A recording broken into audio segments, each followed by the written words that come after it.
Welcome to the Hired by Passion podcast. I'm your host, Marcel, and I will be interviewing artists and entrepreneurs on how they were able to escape the 9-to-5 and turn their passion into an income. Hello and welcome to the Hired by Passion podcast, episode 007. Before we start, I'd like to follow up on episode 006 with Greg Knudsen.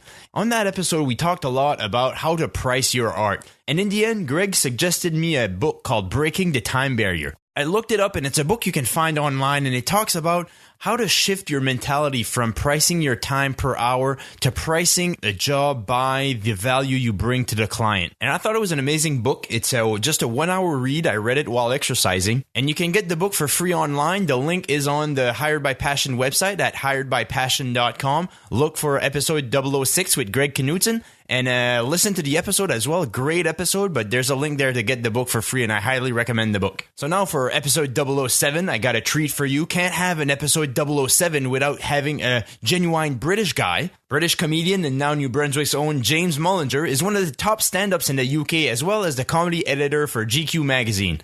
Since moving in Canada in February 2014, he's been nominated for a Canadian Comedy Award for Best Live Solo Show and a Just for Laugh Award for the Best Comedy Show. He has sold out the Imperial Theatre twice. He's appeared on CBC many times, produced 3 seasons of his own television series in which follows him traveling around Canada performing comedy shows, and headlined Yuk Yuk's comedy clubs all over the country. A big budget movie has been made about his life, and on the 28th of April, he's playing the biggest show of his life at the Harbour Station Arena in St. John, New Brunswick. In the episode, we talk about how he went from a shy kid in class to a stand-up comic and making the most out of every opportunity that was given to him.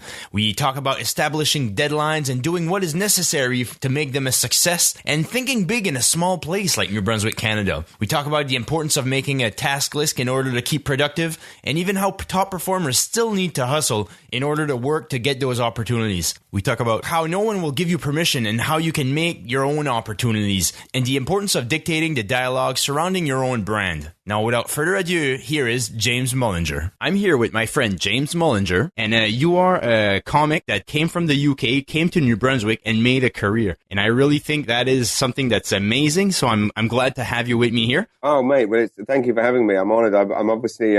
I'm not only a fan of what you do, but I'm a fan of lots of the people that you've had on the show before. So to be in the company of Nikki Payne and Seguin people, it's an honour. So thank you. Thanks. So you've done so many things and you've wore so many hats. So when you get to meet somebody new and they say, "Oh, James, what do you do?" What's your answer to that question? Basically, now it's comedian. It will be comedian forever. You know, for years I was a journalist in London, and it wasn't that I wasn't ashamed of that. Obviously, it was a job that I always wanted to have as a child. But when I started doing stand-up, that became my focus and the thing that I really wanted to be doing. And I kind of had discovered that journalism wasn't cut out for me, but basically still had to spend another 10 years as a journalist while I got good enough to be a full-time stand-up. But all of that said, I felt hugely blessed that I recently, when going through, I'm a hoarder in that I collect lots of things. I keep all my old diaries. I'm a habitual list maker. Every morning I wake up and I make a list of everything I have to achieve that day. And if I don't achieve those things, I literally can't sleep. And I've been like that for years. And as a teenager, I used to write about what I was going to do with my life. And I found a diary entry by myself, I guess from the age of 17, 18, where I was kind of saying, which job should I pursue? Should I try and be a stand-up comedian or a journalist? And I don't think in a million years I could ever have imagined that I would end up being, and I wouldn't say I haven't, thrived at both, but I've certainly made a living from both. So really, I feel very blessed that I had a dream as a child or couldn't decide between my dreams and somehow ended up doing both, which to put it in normal teenage and normal child's mindset, that would be like a child wishing to be a hockey player and an astronaut and getting to be both. That is awesome. It's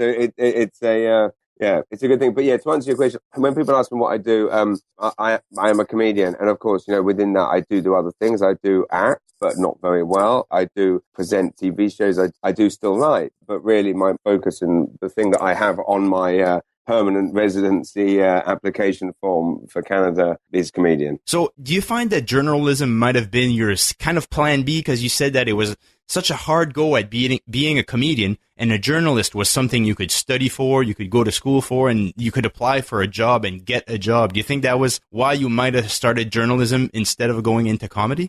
Good question.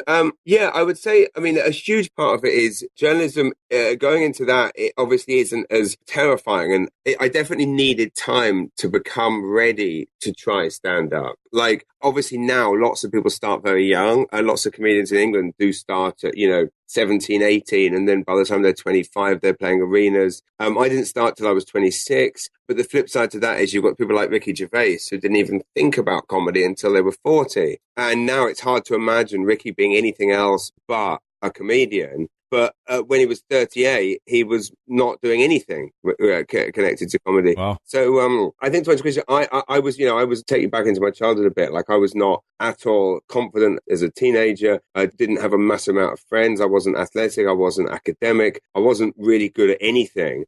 So my time was basically spent kind of buried in a room, reading magazines and listening to comedy tapes and watching comedy videos. So back then, being a journalist made sense because I would watch movies like, I think a lot of journalists say that they watched films like All the President's Men. I watched John Travolta's Perfect, where he plays a Rolling Stone journalist who goes undercover at a health, or goes to write, not undercover, but he goes to write a story about a health club. And I always thought, that journalism would be a perfect job for me as someone that just wanted to sit in their bedroom on their computer all the time. I was too shy at that point to even speak to boys in my class, let alone to girls. So the prospect of doing stand-up was just not even, it was in no way a likely thing. Like I desperately wanted to, but I didn't think I would ever have the confidence to step out on a stage. So yeah, I mean, basically, the journalist thing presented itself quickly, and I've graduated from university and got offered a week's work experience at GQ magazine, which I went into with the same approach that I've approached everything in my life, which is that I wanted to make the most of that opportunity. I wasn't going to go in there and do what I wouldn't have thought most people would do, but in having been in that office for 15 years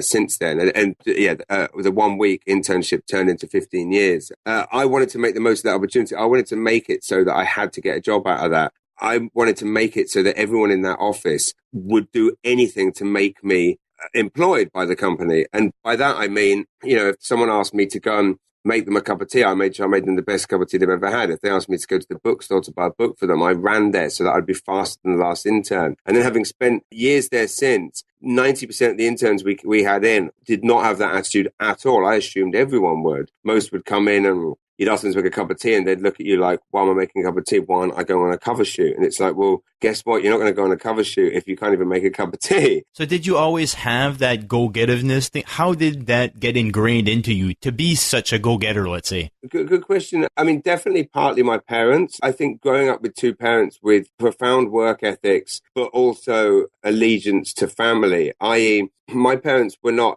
they were, because there's a difference between, there's some people that have what people call a good work ethic, but basically it's a self-obsession and a ruthlessness to get ahead, and they put their jobs before their family. Whereas I grew up in quite a balanced environment of a dad that worked extremely hard, got up at 5 o'clock every day, took the train to London. Of course, we could have lived in London, but they chose to live outside so that we could have a nicer upbringing in a nicer place rather than in London. So my dad sacrificed this he had this horrible journey into work every day, a long commute into London. And then he would be home at 10, 11 at night, but he would always be in to read me a story or kiss me goodnight, even if I was obviously already asleep, and then he'd be up early the next day. And my mum worked as a physiotherapist, and again, she worked, extremely hard, but they were always there for us. So, I mean, I think a huge part of it is that. And then at weekends, my dad was doing book fairs, selling secondhand books on bookstalls. So I think it definitely stemmed from my family. But I think also it stemmed from, teenage years, being in a situation at school where I'm not good at anything, but it wasn't for want of trying. And I think that was the problem with schools then. And I assume that the things have changed in schools now. And that's really the thing. I think that I'm not academic. I'm not very smart, but I feel like I've got common sense. To give you an example about my current life, people say to me, oh,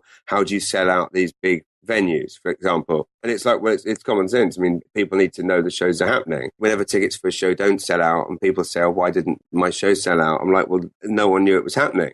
So this morning I was out walking on St. John, putting up posters myself, walking into places, talking to people, telling them about the show myself. I don't want to pay someone to do that because they're not as desperate for that room to be as full as I am. To me, it's just common sense. And thank God I've got common sense because, as I say, I'm not academic, can't play sport, I can't remember things, but common sense sense is really the only skill I've got, so I use it as much as I can. I wouldn't call it common sense. I would call it like just really insane amount of discipline and a tenaciousness of getting things done. And a lot of people self-proclaim that they're lazy, and it's not that they want to be lazy, but it seems like being able to get past no, going into a store and selling your show is something that a lot of people would just not want to do. It's something that's difficult to go approach people and feel like, quote unquote, you're bugging them, makes that hard to do. So how do you think you get past that of saying that, you believe in your product, I'm sure, but to go in and just randomly walk into a store and try to,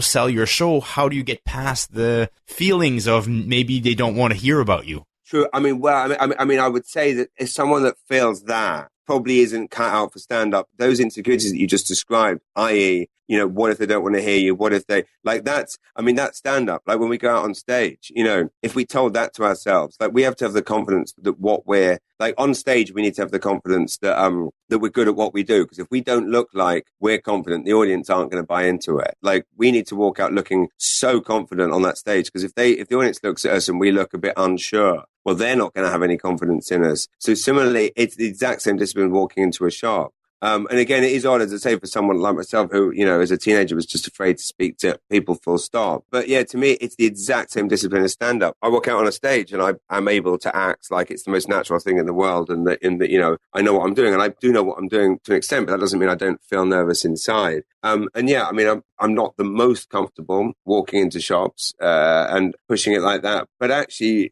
the amazing thing is that people are often pleased to hear from you. Like people are pleased to have a chat, and let's face it, if they're not, you just walk away. I mean, I've had plenty of people not, be rude, but that's life, right? Walk away and move on. That is a skill. That is definitely a hard skill to learn, because you mentioned comics go on stage and they have a hard time. They have that confidence, but there's so many comedians that are insecure. I think a lot of comedians are insecure. They'll go on stage and put on the show, but off stage, all those insecurities come over and they ask everyone, how did I do? How did it go? And they really get affected by the feedback that they get. So to be able to go out and push your show at a store, I think just the slim part of comedians actually have that skill and are good at doing that. So that makes you a cut above that you are able to do that, I believe. That's nice. I mean, I think more than anything, it was something that was just born out of necessity, in that, like, when I decided that I wanted to start touring full-length shows, like 5-6 years ago, in England, it was kind of the same as here, which is the only people touring full-length shows around theatres were the big TV comedians and the people with the big agents and the big TV profiles. So for me, it was a simple case of, well, I felt like my stand-up's better suited to doing full-length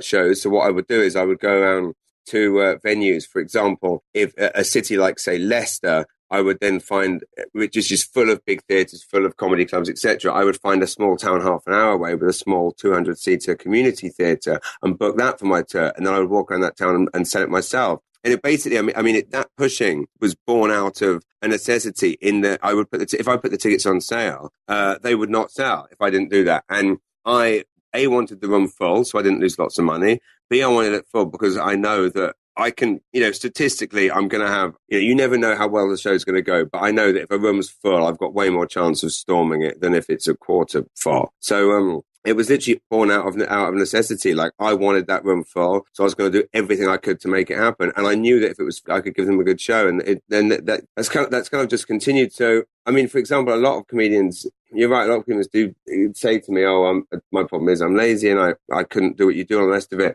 And the thing is, I've never had, in England, I had lots of friends that had the big agents and so forth who would do all the work for them. I never had that. And now that, I could potentially, hire people to do my publicity and everything else, I don't really want to, A, pay someone else to do something I can do well, and B, it's the simple fact of, the only person that wants that room full the most is me. So what's to say you give someone 100 posters to put up? What's to say they don't put them straight in the bin? You mentioned necessity, but what's interesting is you had a fairly good career going. So it wasn't like that necessity was just something that you were creating for yourself. It's not like if you didn't sell those tickets, you weren't going to eat tonight. No, you had a job that, satisfies those basic needs for you. So this needing to get it done is just for personal satisfaction. So that's where a lot of people, I think, have a trouble giving themselves that accountability of saying, okay, this is a necessity that I need to do in order to book that show. So Is there anything that you read or a kind of method that you developed for yourself where you were able to get that discipline? The honest answer, and I like the way this conversation is going because it is being born out of honesty. I mean, to be honest, it came out of being very, very depressed, like about where I was at. That is where it came out. I didn't read anything. Someone didn't give me advice. There was also not really a precedent for the kind of thing I was doing. Like, I'm not really aware of someone else that had kind of ever done that in England, where they went and found small theatres themselves and walked in themselves and asked if they could put on a show, and then turned up at the local paper and said, will you interview me, and all the rest of it. So to be honest, it really did stem from just a profound, dark feeling of misery that I wasn't doing the thing that I desperately wanted to do, which was be a successful stand-up comedian. As you say, I mean, I had a perfectly good job at the magazine, but it wasn't what I wanted to be doing. This was your light at the end of the tunnel. If this were, you were heading towards that light. Exactly. And that's kind of why now that basically things have kind of, fallen into place in that, I'm obviously still chasing work a bit, but I'm not frantically chasing work like I was before. I'm also probably turning down more well-paid work than I've ever turned down before. So in that respect, I feel like I'm, now in a good place. So I really, really try and remember that now. Like if ever I really don't complain much, but if I ever do kind of feel like, I don't really fancy making the 5-hour drive tonight for the show or whatever it is, I really remember the fact that how utterly depressed I was, 5-6 years ago when things weren't really working. Okay, so doing that job that you didn't feel fulfilling for you and having that dream of being a stand-up comic at one point in your life. Exactly. And then I hated being in an office full of office politics. I hated dealing with humongous egos. I hated people backstabbing each other. And, all of that on top of a huge amount of work to do and a very high stress job. It wasn't for me. And then the weird thing is that I was definitely doing a job which to a lot of people would sound very desirable on paper. And again, that almost makes it worse when you're doing a job that you're not enjoying, that you're finding to be hugely stressful. And I couldn't. It's not like I could complain to someone that's working in a mine. Yeah. Nightmare on the shoot today with 15 bikini-clad model. How was it down the mine? Yeah. No one wants to hear your complaints. No, but it's like in Nikki's interview in episode 1 of Hired by Passion, that was the same thing. She was finding the success. She was in Hollywood. She was doing the comedy dream, and she wasn't happy doing that. And she decided, to let that go. And I think that's hard for a lot of people of trying to get success in a certain field. And finally, when you get there, you kind of realize that, this is not what I wanted. And that's a super scary situation to be in because where do you find hope next, right? You do have that kind of, okay, so what do? I'm here and I'm not finding what I like. I enjoyed, there was a video, I think it's Alan Watts, and it's the story of life and how as a kid we get trained to, do these things so we do well in school and then do well in school to get a good job. And there's always like this, a bag at the end of a stick or a carrot, they're kind of teasing the carrot to you, kind of bringing you along life. And then you get a job and then they say, once you make this quota, you'll get this bonus. And then it's always up. It's higher, higher, higher. And they're pulling that carrot away from you. And once you finally get that bag and you open the bag, you realize it's empty. I agree. And that's pretty much where my wife and I were at when we decided to move to New Brunswick. Like we were both in London, both. By that point, my stand-up career was going well. Like I had a TV show. I was on my 5th tour.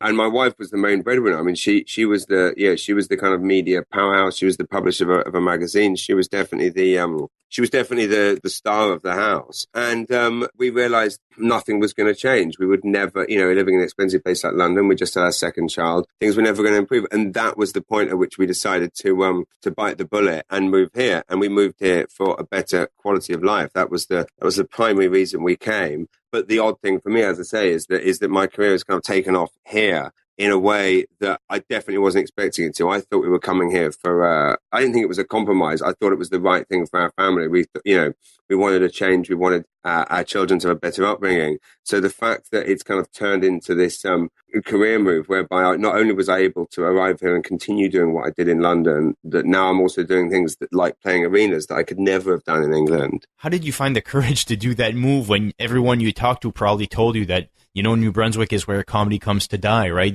Nobody thought that you could make a living doing comedy in New Brunswick. Nobody would have told you that was a good move. Yeah, a lot of people did say that, and I think it really was a. I mean, that is. You know what? I actually don't know the answer.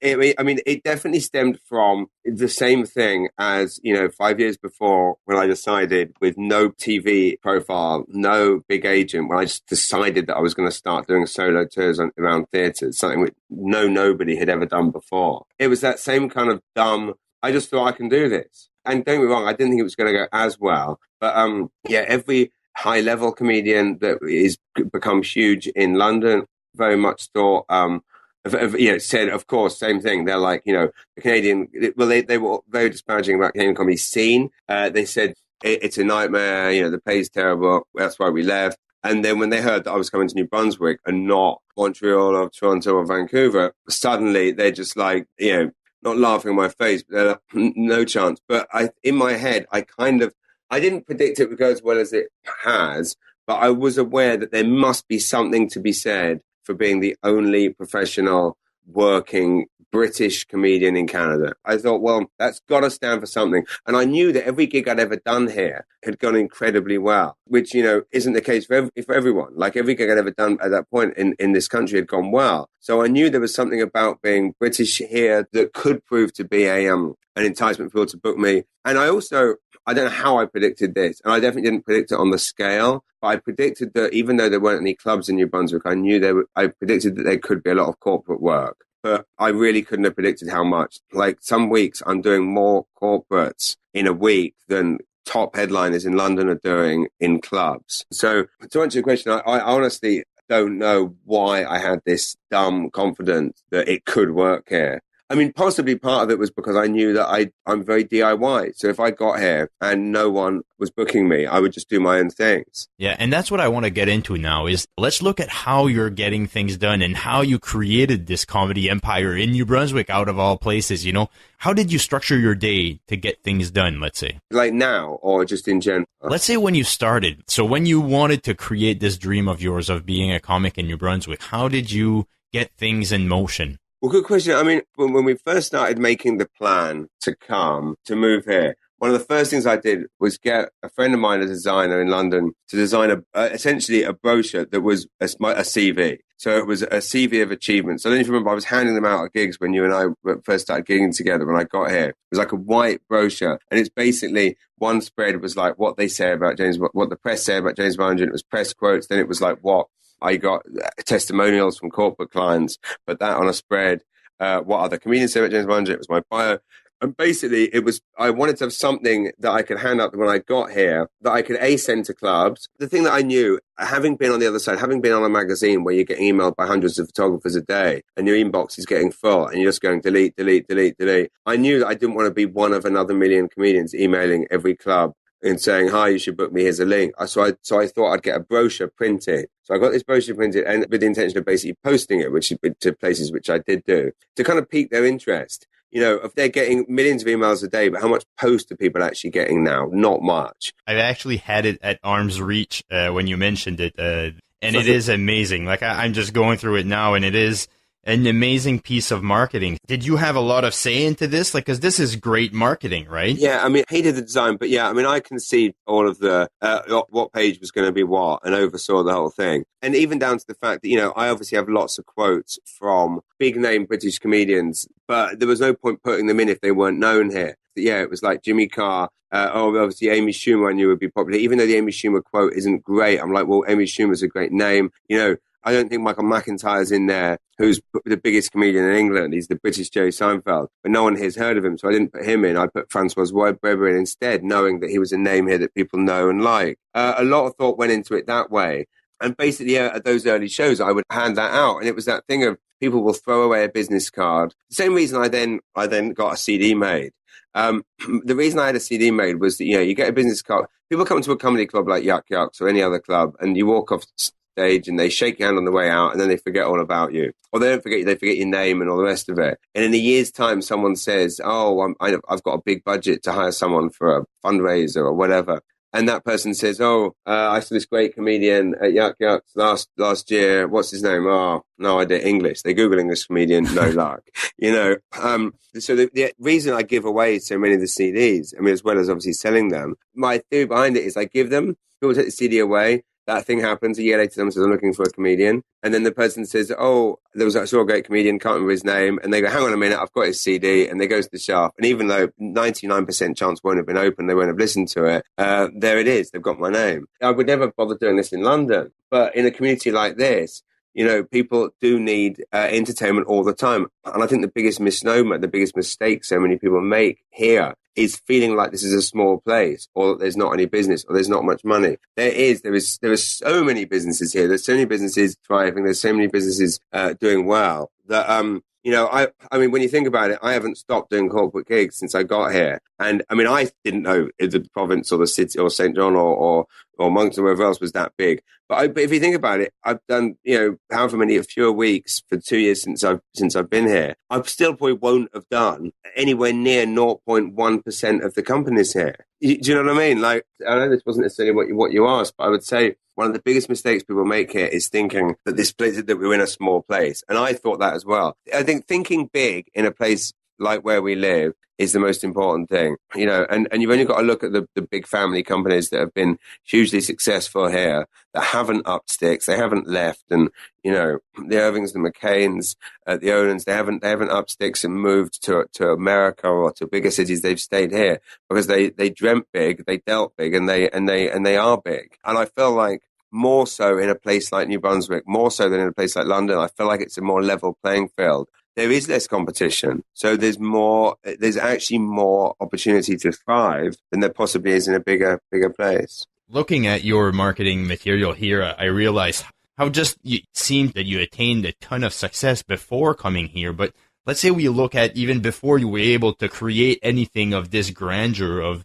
this kind of marketing material, how did you start out to push your art and say that you wanted to be a stand-up comedian? So how did you schedule your time when you were still working and trying to build a career? I mean, the honest answer is it was a nightmare. I mean, I'll take you back to when I started, because it's quite interesting that in itself actually filtered back to St. John and to New Brunswick, in that I actually decided I was going to do stand-up here. I'll tell you the story. It was New Year's Eve 2004, and I was here in St. John visiting my wife's parents, as we did, at least once a year. We would come and visit them and stay with them. And we were there. It was New Year's Eve, and we went out for dinner, went to the Water Street Dinner Theatre. And I wasn't happy at GQ. I was definitely feeling like I was wasting my life. I was having something of a quarter-life crisis. I guess I was, 26 at the time. And yeah, I mean, I was just, probably drinking too much as well. Like, I was just in a very, very unhappy place in London. I mean, I was obviously happy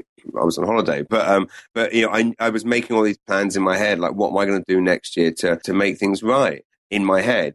And watching this dinner theatre on Water Street was almost just like this eureka moment where I'm watching these kids live out their dreams. They're up on stage, they're making us laugh, they're performing for us, they're serving us. Right now, in that space, they are kings of their domain. They are doing the dream. And I was extremely impressed by them, entertained by them, but also just hopelessly jealous of them. Like, thinking, oh my God, like, you guys have actually got the confidence to get up on stage and do this stuff. You're doing it. And during the day, they probably had terrible jobs that they hated. But at night, they're superstars, right? They are entertaining us. And I just thought, how can I sit here still depressed every night, crying all the time? How can I still feel this way if I haven't even tried? It's like I'm basically the bloke that complains he hasn't won the lottery but has never bought a ticket. You cannot sit there bemoaning your lack of success if you've not even tried. And that just ate me up. So, and I went downstairs to the bathroom at the Wall Street Dinner Theatre and just looked in the mirror and just swore to myself this would be the year that I would try stand-up. I thought, I cannot. It's that thing. It's better to have tried and failed than it is to have not tried at all. And I just thought, I need to know. Like, I'm spending my whole time musing what a failure I am, and also, bemoaning my lack of success. but not doing anything about it. I thought, I've got to try. I would rather be up there failing as a stand-up. At least then I would be closer to being what I want to be. At least I'd be a failed stand-up rather than not a stand-up at all. So that was the moment. It took me about 5 months to get the confidence to do it. I mean, weirdly, this goes to show sometimes in life things just fall into place. We were then flying back to London. A few days later, I stopped via Munich, and I got off the plane at Munich, turned my phone on, and there was a voicemail from my oldest friend, a guy called Julian, who was someone that I spent many years talking about stand-up with as a child. He'd left a message on my voicemail saying, Mullinger, I've signed us up for a stand-up comedy course. And I mean, what are the chances? I mean, just insane. And it was one of these, obviously you can't teach stand-up, but it was one of those courses designed to give you the confidence to try it. So we did the course, evening classes, and I felt alive. I felt happy for the first time in ages that I was even trying it. And then did my first gig that went well, did the next 10 that went terribly. And it took me years to get good. Like, some people take to it naturally. Some people are good very quickly. Some people, I've always been a believer that no one just takes to it overnight. But I definitely took a lot longer than most people. I went way beyond the point of the most people give up. Like, that's the, I was the guy everyone's going, is he still doing it? I don't want to go after him. He's going to bomb, So yeah, it was just a desire to do it. I'd like to get more into what you do day to day. So what do you do that you feel contributed to the success that you're having now? The list making is definitely one, which, I don't know. I guess in my early years, I wasn't as driven in that I could quite easily sit down for a while, and I could easily sit and just start watching a VHS box set of The Sopranos and get distracted by that. I wasn't as motivated, I think, before I started actually loving what I do, and now because I love what I do and I feel so lucky to do it, I essentially make a list of everything I was doing. It might be the night before, it might be and I keep it realistic. So, for example, I think on Sunday, there was a few long emails I needed to write to people, pitching for things, essentially pitching for money, for projects that I'm working on. I knew I wouldn't get around to doing it on Sunday, so I put it on the Monday list, and pretty much nothing ever goes beyond the day after. So really, it's also the one way I kind of keep on top of everything. I have so many different things on the go. And like I say, the big thing I'm obviously working on at the moment is I have this, Harbour Station show, which is, 5,000 seater venue. It's the biggest venue I've ever played, let alone solo. And I'm pretty much managing all of it. I mean, literally every single possible facet of putting on an arena show that would, I assume, normally involve upwards of 40 people. So really the only way to manage all that is to keep a list. And it really doesn't feel like a horrible chore because I'm playing an arena and there's no other way. There's no promoter in the land that's going to book a kind of virtual unknown to play an arena. I'm only playing it because of myself. So I have to follow through with all the things that I need to do. Where do you think that the confidence to try something like that comes from? Do you suffer from a lot of people suffer from imposter syndrome, saying that they don't really feel confident to do things, but you seem to have the exact opposite, where you're like, I'm going to book it and make it happen, and you do. I mean, to be honest, that actually, a question you asked me earlier about whether there was something that I saw or read that taught me something else, and it didn't. But what you just said, you're right. I shook off that imposter syndrome a long time ago when I watched a documentary about, it was a wonderful British movie series called Moving Pictures, which is about the art of filmmaking. And they would do all kinds of different things, but they would generally speak, it was in the 90s. So I can't remember exactly when, but they were interviewing Robert Rodriguez, and it was about El Mariachi. And I don't know if I think maybe he'd done Desperado, but he certainly hadn't become the kind of, Hollywood powerhouse that he is now. But he was the guy that had made a couple of very well received independent films. And, they basically were showing him sitting down with a group of filmmakers, and he sat down with all these filmmakers, or wannabe filmmakers, they're student filmmakers, and he said, right, stop saying that you're studying to be a filmmaker, stop saying you want to be a filmmaker. He said, go and get a business card made, you're having ideas, you are filmmakers. And that definitely struck me. I remember, and I must only have been, 14 at the time.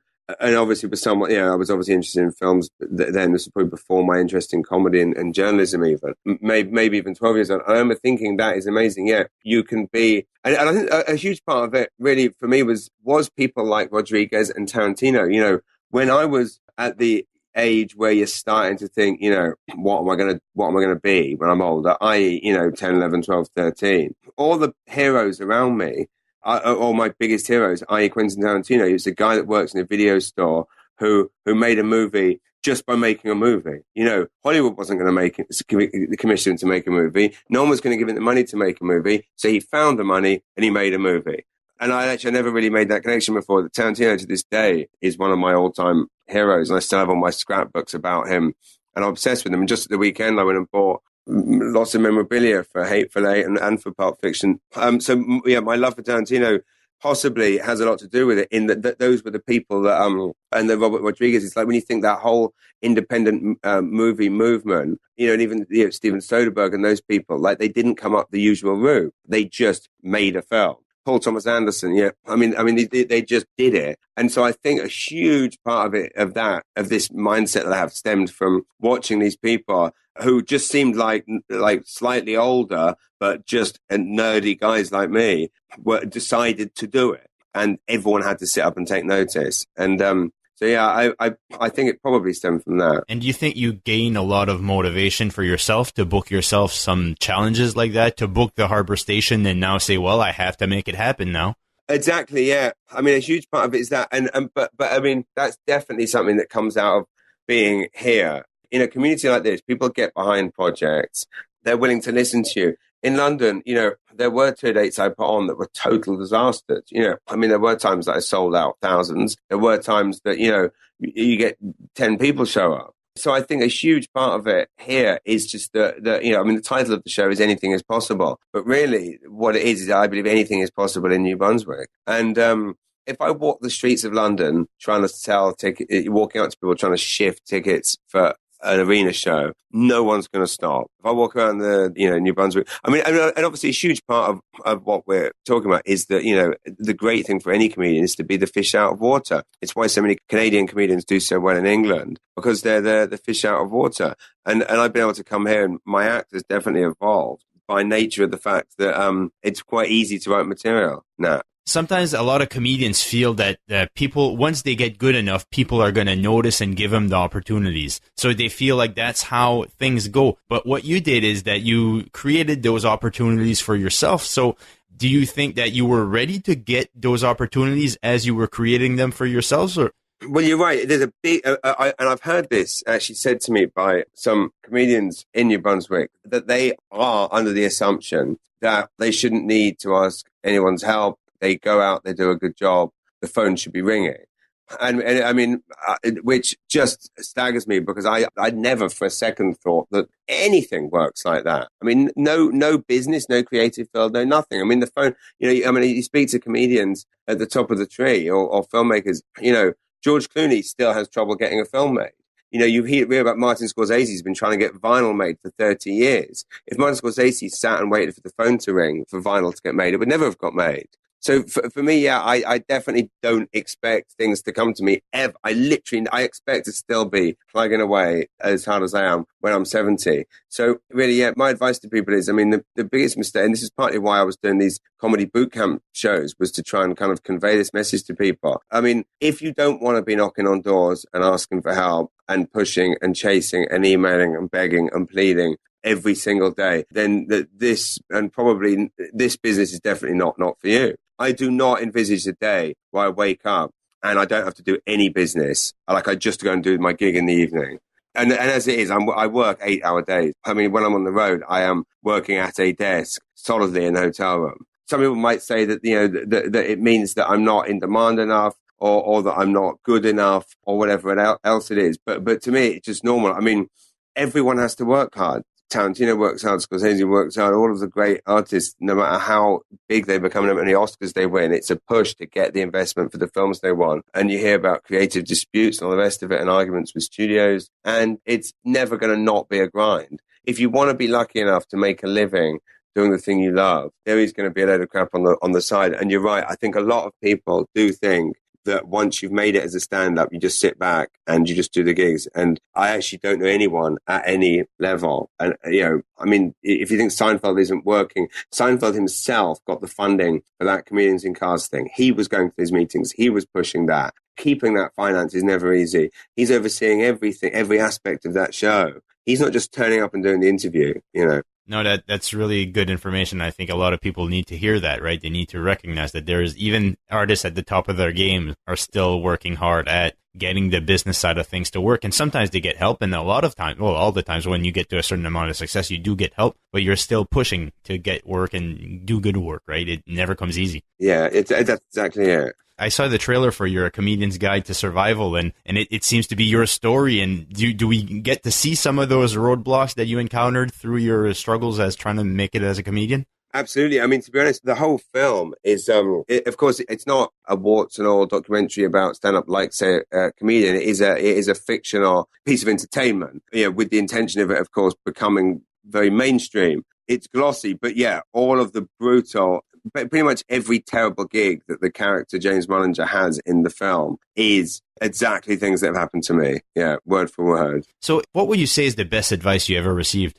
I mean, there's probably different bits of advice that relate to different things. I mean, Jimmy Carr, when I first started touring, was doing quite conceptual posters, which I thought were very clever. And Jimmy Carr, it was and is known for being a comedian who started very quickly, who started in England. And it was his work ethic that I almost made me realize he was very much, he'd come out of a marketing job, went into comedy, and basically treated his work ethic the same as he did when he was a marketing executive, which was to get up at 8 and put a suit on and sit at a desk and write, then turn up at clubs, ask if he could put out the chairs in exchange for, 5 minutes on stage, So, I mean, his work ethic definitely inspired me. And then I did his Comedy Idol and we became friends, and he saw my posters and said, he was like, he showed me his posters and said, he had always made his face huge. He's like, you need them to know your face. Like this is a business. You're trying to get your face out there. Don't hide, which again, as a marketing man, he would know. And that's something which I didn't listen to for a long time. And actually pretty much only now with these Harbour Station shows, now I just have a massive picture of my face because so it's taken me 10 years to listen to him, but tickets are moving very quickly. So I think he was right. I mean, Jerry Seinfeld definitely gave me good bits of advice, but to be honest, I mean, the piece of advice that I never wanted to hear that every comedian gave me when I was starting out and when I was asking people, they always said, what's the advice that you'd give to become a better comedian or to succeed? And everyone used to say, gig, like gig, do a gig anytime as much as possible, just gigging all the time is there. And I never wanted to hear that because it sounded like too much hard work, and you kind of, I especially when you've got a day job and every night you're getting on a train and going for 2 hours to die on your ass in front of 10 people and then come back at 3 a.m. and then have 2 hours sleep and then get up and go to day job again and doing that every day. But actually that was absolutely it. I get asked a lot about the business side, which I obviously acknowledge that I am good at. But of course, a huge part that often gets ignored is the fact that, if people didn't find it funny, I wouldn't have a business, So I think because I'm good at promotion, that what often gets sidetracked is the fact that really the organic approach is very simple. It's that people come and they like what they see and they come again. I've always had this kind of business mindset, but when I was doing it, when I was shit, it didn't matter. When I started out, I compiled the mailing lists. I kept people's emails from gigs I emailed when I was having shows. And if anything, it was an indication for them to stay away because I wasn't very good. I mean, possibly the marketing thing is possibly a distraction in that what everyone should do is gig as much as possible, get good. And really, basically you need to have had a storming gig to be able to go up to everyone after that show and collect their emails, to get them to follow you on Facebook, for them to even take a CD. So yeah, that's a huge part of it. To not feel bad about all of that is that there are so many funny people that don't have a career because they don't have that business sense. So I don't think they're taking away your being funny by telling you that, or putting importance on the business side of things. Sure. But it's just because there's so many funny people, such as there's so many smart people not being able to really utilize that in an effective way because they don't have that business background or that business sense. So I think when people mention that to you, that's what they mean is that you are a funny person. They're saying, but there's so many other funny people too. But being really good in business helps so much. Yeah, I agree. And it does. And it's, you look at someone like Kanye West that transpires that he's 53 million in debt or whatever. And you just think, how can this man who, he seems to be quite good at PR, creates music that some people seem to like, but ends up 53 million in debt. So yeah. I mean, the business side is definitely going to be vital in almost every field. Yeah. Lastly, is there any kind of books that you read that you would recommend our listeners to read? Definitely. I mean, Born Standing Up, the Steve Martin autobiography. I love that one too. Yeah, the best book about stand-up. One that people may not know, my favorite stand-up of all time is a guy called Frank Skinner, who Amy's done Just for Laughs, but he's definitely not known in Canada at all. And his early stuff, like when I was a teenager, he was the first comedian to start talking very honestly about, sex and masturbation stuff, but did it in the most brilliantly conversational style that you just felt like you were in the pub with him. A, check out his stand-up, but B, he has a book called On the Road. But his autobiography is amazing because he's someone, again, that started very late, had lived a life first, lived a complete life, been married, had a job he hated for years, started stand-up very late, became famous relatively quickly just because he was so amazing. But his autobiography is just a brilliant insight into stand-up. But then he also did one called On the Road, which was about touring.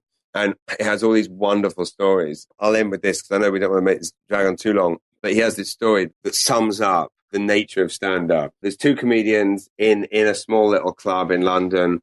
One of them's, a circuit comedian, making a living. The other one is someone that was a circuit comedian, but they've gone to Hollywood and done very well. So they meet up in this club, and the first comedian says to the second one, so, where have you been? Oh, I've been in Hollywood, actually. I've been in a few Adam Sandler movies. And the other comedian goes, oh, I hadn't heard about that. He goes, yeah, it's going pretty well. I've done 3 HBO specials, first British comedian in history to do 3 HBO specials. And the bloke goes, oh, I hadn't heard about that. And he goes, yeah, and I'm in the new Judd Apatow produced TV series and just got an Emmy for that. And he goes, no, man, I hadn't heard about that. And he goes, yeah, I just got back to London 2 nights ago, and last night I played the Laughing Horse, and I died on my arse last night. And he goes, oh yeah, I heard about that. and to me that kind of sums up a lot of what we're talking about, not in the way that comedians are willing each other to fail, but just in the business sense. It's that thing, like, that's what people are going to talk about. You need to dictate the dialogue, your dialogue, right? Because really, you've got this guy out there in Hollywood doing well.